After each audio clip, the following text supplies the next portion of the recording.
Ecology Hour on KZYX, Mendocino County's public and community radio.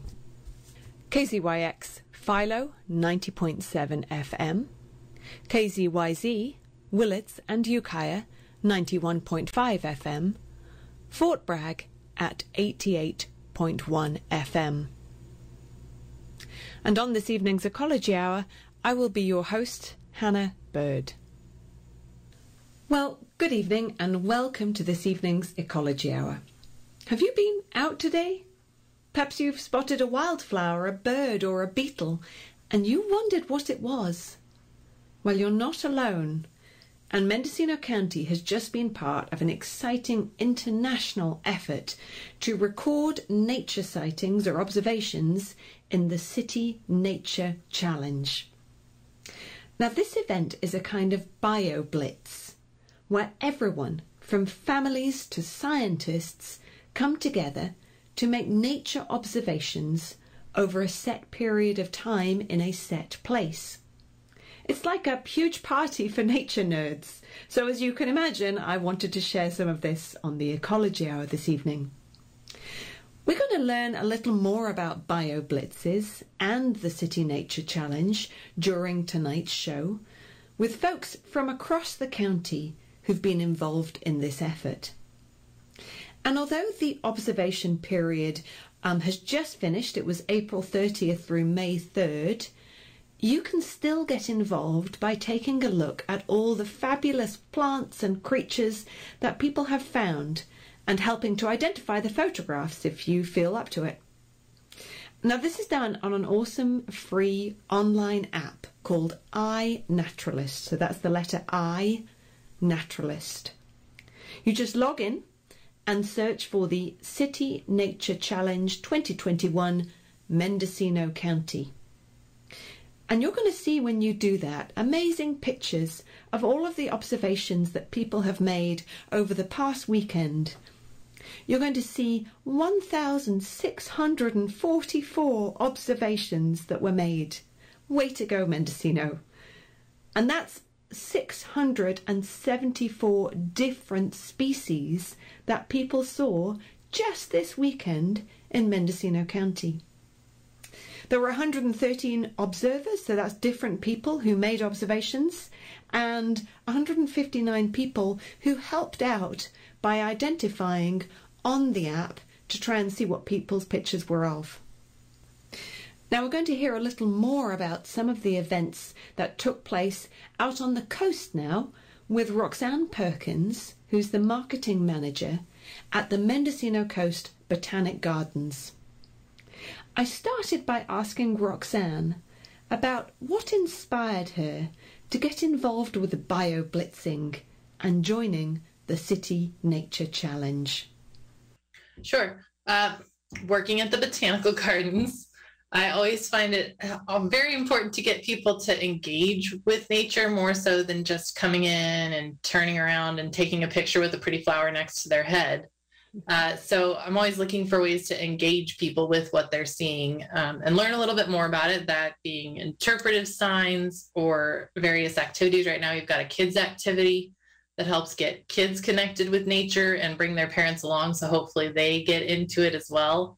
I think it just creates a nice relationship with nature. And it was actually our executive director, Molly Barker's idea to do a BioBlitz. We did our first BioBlitz at the gardens back in 2019. It was a lot of fun. We were going to do one in 2020 in April, and that did not happen. And that's how I found City Nature Challenge, because I was looking for some way to get people out there and engaged. The gardens was actually closed at the time we were going to be doing our BioBlitz. So I was like, well, get out there anyways, wherever you are. And so I found that there was no City Nature Challenge for Mendocino County and signed us up. Well, we really appreciate that, Roxanne, because you guys at the Botanic Gardens have been one of the driving forces for keeping that bio-blitzing attitude going in our county. So we are just, in fact, I think today is the last day of the observation period for the City Nature Challenge. Yes. I'm really interested in, am I right in thinking maybe you are somebody who you yourself likes to go out and do some observations? Absolutely. I went out this weekend. I went to a couple parks. I went to, I think, Big River, Character, took a bunch of pictures. My husband wondered why I was taking pictures of every little thing. And I was like, I'm bio-blitzing. And then he understood. And him and my daughter waited for me to take pictures of all of the plants and flowers we passed. That's brilliant. I also use it at the gardens. I find it incredibly valuable because I really like to know what it is that I'm looking at. And so I'll snap pictures constantly, and you can upload it later and it still saves the date, which is lovely. Actually, after this, I'm probably going to run out into the gardens and do a little bit of observation as the Mendocino Coast Botanical Gardens. We do have a challenge right now. If you are able to make it to the gardens before the end of the day and snap some photos of some natural things, you could win a gift basket. We're giving a prize to the most observations made within the boundaries of the gardens during the City Nature Challenge time period. Oh, that's fantastic. And so I'm interested, have you had lots of folks who are joining in, getting involved, coming out and taking observations? I haven't had much of a chance to look, but it doesn't look like quite yet. So the chances you could win a gift basket are pretty high if you get here today. Excellent. You are listening to the Ecology Hour on KZYX, Mendocino County Community Radio, and the time is 7:30 p.m. I'm intrigued about, again, looking at your experience of using this iNaturalist app. Shifting from being interested in plants, which it sounds like that's something you've always had an interest in, to actually wanting to take pictures and then using this app. What is it about the app that you find is really exciting for you? I think it's that immediate hint as to what it is you might be looking at. It's very good at finding even the most obscure little pictures. If you didn't take the best photo, if you don't have a picture of the foliage, the flower, and the structure of it, it'll still find. The one that amazed me recently was I took a picture of a caterpillar. A black fuzzy caterpillar with orange little speckles down its back, and it immediately figured out which butterfly it might be. And I selected that as identify, and I put it out there to the world, and now I'll see if that's correct, and now I'll know what kind of caterpillars were all over the place in McCarricker. Awesome. Oh, that's really cool. Okay, just a quick last question for you. What's been your favorite observation you've made over this City Nature Challenge? During the City Nature Challenge? You know what? You can give us one from the City Nature Challenge, and then let's hear your all-time favorite too. Well, I'm hoping that when I head out into the gardens right now, I'll make my favorite observation. But this weekend, there were these really interesting purple flowers out at Big River that I'd never noticed before. There's these wildflowers. There's some that I've never seen until this year because they're just so time specific if you don't go to that spot during that time. There's some really nice ones over by Pudding Creek as well that I'd never noticed before. So those are probably my favorite during the City Nature Challenge. My favorite outside of that, there's probably a couple. I love to find animals. It's a little bit more of a challenge. So I found a stoat that was actually at the gardens. Wow, that one was pretty fun, and I got to verify I guess it was a long-tailed weasel, or AKA stoat. They're hard to photograph. And then I also saw a bald eagle. And it's probably still nesting over there. So if you are able to go down to the seaside beach just past 10 Mile, there's a bald eagle that's nesting there, and you have a pretty good chance of seeing him dive down into the ocean. And I had my zoom lens because I saw him the day before. So I went back with my zoom lens and my camera, and I uploaded them the old-fashioned way on the computer. Yes, it's not that old-fashioned.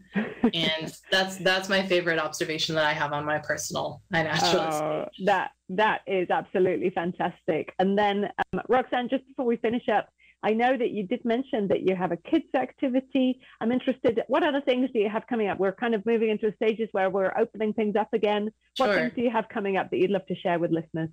Well, if we have time, I'd love to do an actual bio blitz with experts on site at the gardens, but that might not be until next spring because we've got a pretty full roster here. We've got our major art event coming up, Art in the Gardens, in August, and we're spreading that out to be 3 days, and it's going to include a lot of education, nature-based, but art-based as well. Like nature journaling is another course that we have coming up.